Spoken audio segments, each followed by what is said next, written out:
Hello everyone, welcome back to my channel. आज मैं इस तरह की बलून स्लीव की कटिंग एंड स्टिचिंग बताऊंगी। तो ये रहे मेरे फैब्रिक। सबसे पहले फैब्रिक को हमें 2 बार फोल्ड करना है। ये एक बार मेरा फोल्ड था ऑलरेडी और फिर ये एक बार मैंने फोल्ड कर दिया। तो अभी टोटल कपड़ा 4 पार्ट में हमारा आ गया।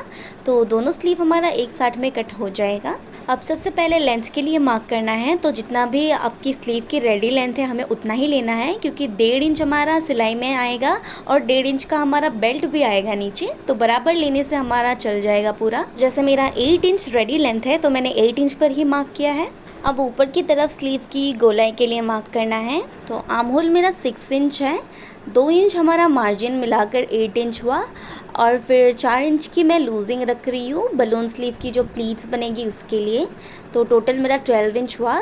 12 इंच पर मैं इस तरह से मार्क कर रही हूँ। देन नीचे की तरफ 3 इंच पर मार्क करना है, जैसे हम रेगुलर स्लीव्स में करते हैं। और फिर यहाँ से इस तरफ ऐसे गोलाई देते हुए मार्क कर लेनी है। नीचे की तरफ स्लीव की गोलाई है 5 इंच। यहाँ भी 2 इंच का लूजिंग रखना है, तो ये हुआ 7 इंच। और फिर यहाँ भी प्लीट्स के लिए 4 इंच एक्स्ट्रा लेना है।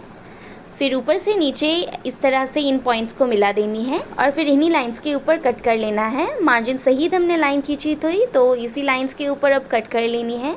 तो स्लीव हमारा कट हो चुका है। अब यहाँ स्लीव के बीचों बीच एक कट लगाना है ताकि फ्रंट और बैक आसानी से पता लगे। और नॉर्मली जो हम फ्रंट स्लीव की डीपनेस के लिए मार्क करते हैं वो यहाँ नहीं करने से भी चलेगा। अब हमें 2 पट्टी कट करनी है जो स्लीव के नीचे की तरफ हम लगाएंगे। और इसकी लेंथ मैंने 4 इंच का रखा है और इसकी चौड़ाई मैंने 13 इंच का रखा है। चौड़ाई उतनी होनी चाहिए जितना कि बाजू बनेगा उतना। अब बारी है सिलाई की। तो स्लीव की ऊपर की तरफ पहले ही सिलाई लगाएंगे। तो उसके लिए सबसे पहले हमें मशीन की टेंशन को पूरा बढ़ा लेना है, यानी मैं 9 में कर रही हूँ और सिलाई के टाके को बड़ा वाले में ले लेनी है। और अभी 1/2 इंच की दूरी से यहाँ पर सिलाई लगा देनी है एक।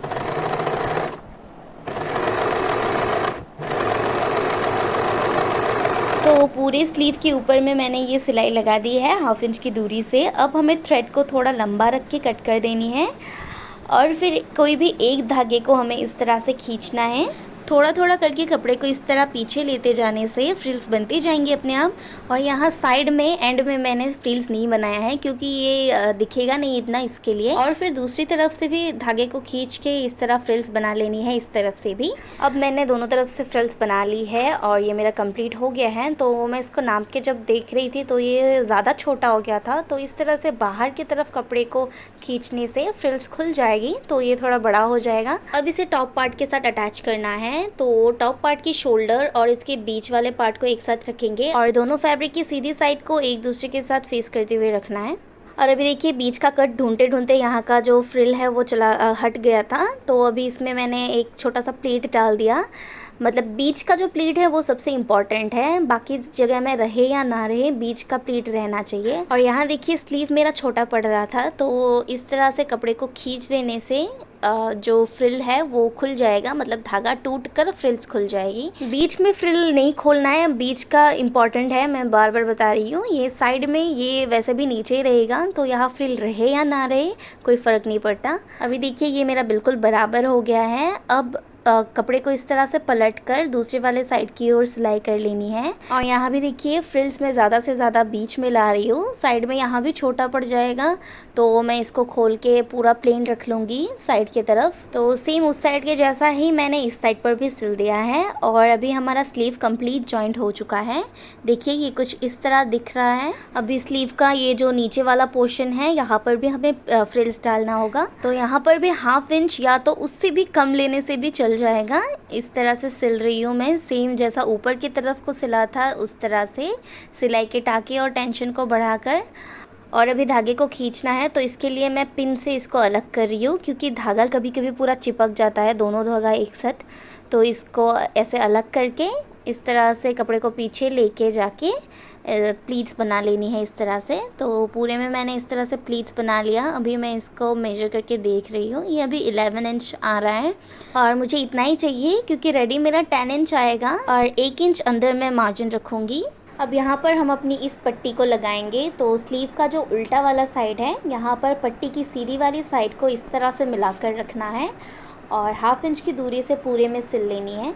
और इस पॉइंट पर सिलाई के टाके को नॉर्मल में कर लेना है और मशीन का जो टेंशन हमने बड़ा मतलब ज़्यादा कर लिया था, पूरा बढ़ा लिया था, उसको भी नॉर्मल कर लेना है। जैसे हम 4 या 5 में रखते हैं नॉर्मली, उसमें वैसे रख के पूरे में सिल लेना है। तो देखिए मैंने पूरे में सिल दिया है 1/2 इंच की दूरी से।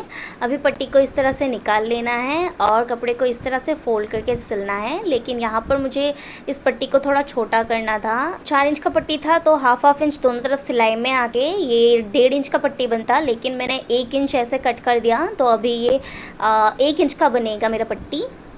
और इसको कट करने के बाद थोड़ा सा 1/2 इंच जितना इस तरह से फ़ोल्ड करके और फिर जितना भी आपको पट्टी चाहिए उतना फ़ोल्ड करके इस तरह से जहाँ पर हमने पहले सिलाई लगाई उतना तक ऐसे फ़ोल्ड करके वहाँ पर एक सिलाई लगा देनी है।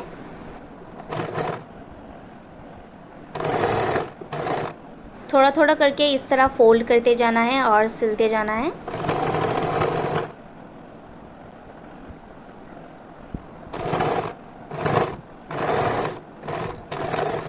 तो इस तरह से मैंने पूरे में सिल दिया है। अब जितना भी एक्स्ट्रा कपड़ा है उसको मैं कट कर दूंगी और देखिए ये कुछ इस तरह दिख रहा है और खोलने के बाद ये कुछ इस तरह दिखेगी। और यहाँ पर स्लीव का जो ये बॉटम लाइन है यहाँ पर भी एक आप टॉप स्टिच दे सकते हैं या तो इसको स्किप भी कर सकते हैं। इस पार्ट को मैंने सिल दी है और अभी स्लीव की हमारी स्टिचिंग पूरी हो चुकी है।